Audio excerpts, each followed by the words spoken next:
دو تین مسئلے آپ کی خدمت میں عرض ہوں گے۔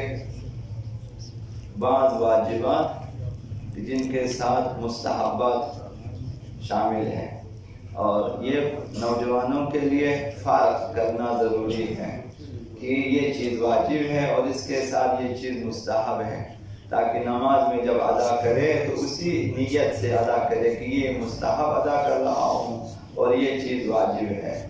تو یہ گزشتہ واجبات میں سے بعض کی معمولی وضاحت ہوگی۔ تو نماز کے شروع میں تکبیرۃ الاحرام پڑھنا واجب ہے اور واجب رکنی ہے، یہ سب کو معلوم ہے۔ تکبیرۃ الافتتاح، افتتاحی تکبیر واجب ہے اور رکن ہے، لیکن اللہ اکبر کہتے وقت ہاتھوں کا اٹھانا یہ واجب نہیں ہے، یہ مستحب ہے۔ تو ایسا نہیں ہے کہ ہر دفعہ جب تکبیر کہیں تو ہاتھوں کا اٹھانا بھی واجب ہو، ایسا نہیں ہے۔ تکبیرۃ الاحرام واجب ہے نماز میں۔ تکبیرۃ الاحرام کے لیے ہاتھوں کا اٹھانا کانوں کے برابر تک یہ واجب نہیں ہے، مستحب ہے۔ تو بنابراین آپ ہاتھوں کو اٹھائے بغیر بھی تکبیر پڑھ سکتے ہیں، یا آپ ہاتھوں کو نیچے چھوڑے رکھیں اور کہیں اللہ اکبر نیت کے بعد۔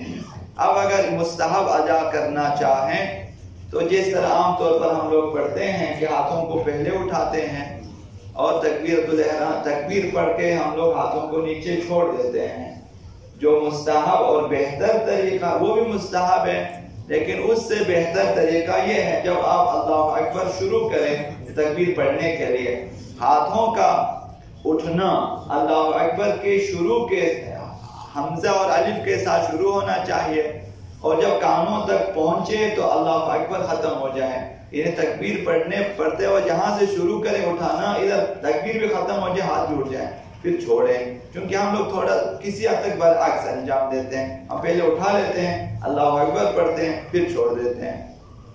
یہ بھی آپ کسی حد تک مستحب ہے، لیکن جو پورا مستحب ہے وہ یہ ہے کہ جب تکبیر پڑھنا شروع کریں ہاتھوں کو اٹھانا شروع کریں، جب تکبیر ختم ہو جائے اور تو ہاتھ بھی کانوں تک پہنچے۔ یہ حضرت آیت اللہ سیستانی کا بھی ہے، امام خمینی کا بھی ہے اور باقی کا بھی۔ دوسرا مسئلہ یہ ہے، تو یہ پہلا مسئلہ عرض ہوا تکبیر احرام واجب ہے، ہاتھوں کا اٹھانا مستحب ہے۔ دوسرا مسئلہ تکبیرۃ الاحرام کے علاوہ باقی تکبیرات جو نماز میں کہی جاتی ہیں سب مستحب ہیں، سب کے سب مستحب ہے۔ یہ آپ کی مرضی ہے کہ آپ پڑھنا چاہیں پڑھیں، نہ صرف تکبیرۃ الاحرام نماز میں واجب ہے، باقی تمام تکبیرات مستحب ہے۔ رکوع میں جانے کے لیے، سجدے میں جانے کے لیے، ایک سجدے سے اٹھنے کے بعد دوسرے سجدے سے اٹھنے کے بعد تمام تکبیرات مستحب ہے۔ اگر ہاتھوں کا اٹھانا چاہیں تو بہتر طریقہ وہی ہے جو عرض کیا کہ تکبیر کے ساتھ ہاتھوں کا اٹھنا شروع ہو جائے، اور جب تکبیر ختم ہو جائے ہاتھ بھی اٹھے اور پھر براہ راست نیچے بغیر کسی فاصلے کے ہاتھوں کو چھوڑ دے۔ تیسرا مسئلہ، نماز میں قراءت واجب ہے۔ یہ بھی شاید بعض نوجوانوں کے ذہنوں میں ہوگا کہ پہلی رکعت میں انا انزلنا واجب ہے، دوسری رکعت میں قل هو اللہ واجب ہے۔ ایسا نہیں ہے، نماز کی کسی رکعت میں نہ انا انزلنا واجب ہے نہ قل هو اللہ واجب ہے، قراءت واجب ہے۔ سورہ حمد واجب ہے کہ پڑھیں، اس کے بعد کوئی بھی دوسرا سورہ جس میں جو ہے واجب سجدہ نہ ہو آپ پڑھ سکتے ہو۔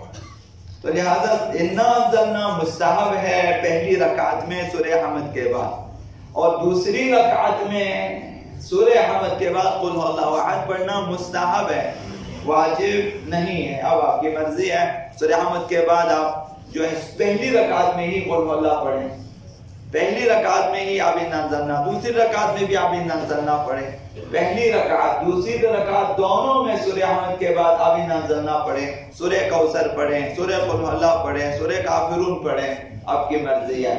تو لہذا پہلی رکعت میں انا انزلنا واجب نہیں ہے، کوئی بھی اور سورہ آپ پڑھ سکتے ہیں۔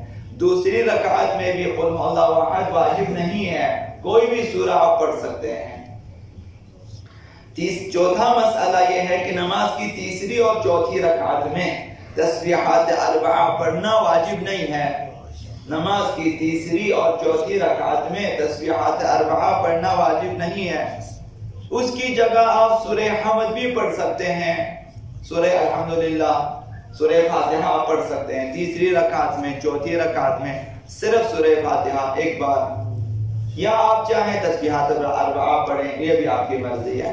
یعنی معین نہیں ہے، واجب معین نہیں ہے کہ تیسری رکعت میں حتماً تسبیحات اربعہ پڑھیں، واجب نہیں ہے. آپ چاہیں تیسری رکعت میں سورہ حمد پڑھیں، آپ چاہیں چوتھی رکعت میں بھی سورہ حمد پڑھیں، آپ چاہیں دونوں میں سورہ حمد، آپ چاہیں تو دونوں میں تسبیحات اربعہ پڑھیں. نہ تسبیحات اربعہ معین ہے نہ سورہ حمد. البتہ دونوں میں سے ایک آپ کی مرضی ہے، معین آپ نے کرنا ہے کہ تسبیحات اربعہ پڑھنا ہے یا سورہ حمد پڑھنا ہے، آپ کی مرضی ہے. انشاءاللہ وضاحت ہو چکی ہوگی. اگر تسبیحات اربعہ پڑھنا چاہیں تو ایک بار پڑھنا واجب ہے، صرف ایک بار پڑھنا واجب ہے. 3 بار پڑھنا بہتر ہے. 2 مرتبہ نہ مستحب ہے نہ بہتر ہے، اور اس کا پڑھنے کا کوئی بھی مثلا انہوں نے فرمایا ہے کہ 2 مرتبہ پڑھنا ثابت نہیں ہے. تسبیحات اربعہ 2 مرتبہ پڑھنے کا مستحب ہونا ثابت نہیں ہے. اب اگر کوئی شخص بضد ہے کہ میں نے 2 دفعہ پڑھنی ہے تو دوسری دفعہ کو ذکر مطلق کی نیت سے پڑھے کہ میں خدا کا کوئی ذکر کرتا ہوں. یہ جو واجب معین مثلا تیسری چوتھی رکعت کے لیے جو ذکر پڑھنا چاہیے وہ نہ، کوئی بھی ذکر مثلا تو یہی تسبیحات اربعہ آپ سجدے میں بھی پڑھ سکتے ہیں، یہی آپ جو ہے رکوع میں بھی آپ پڑھ سکتے ہیں، ذکر مطلق کی نیت سے پڑھ سکتے ہیں، بلکہ ذکر سجدہ کی نیت سے بھی آپ پڑھ سکتے ہیں. تو 2 مرتبہ مستحب نہیں ہے. تو یہ خلاصہ سمجھ میں آگے انشاءاللہ کہ تیسری چوتھی رکعت میں اگر تسبیحات پڑھنا چاہیں یا ایک بار پڑھیں جو کہ واجب ہے، یا پھر مستحب ادا کرنا چاہیں 3 دفعہ پڑھیں، 2 دفعہ نہیں ہے.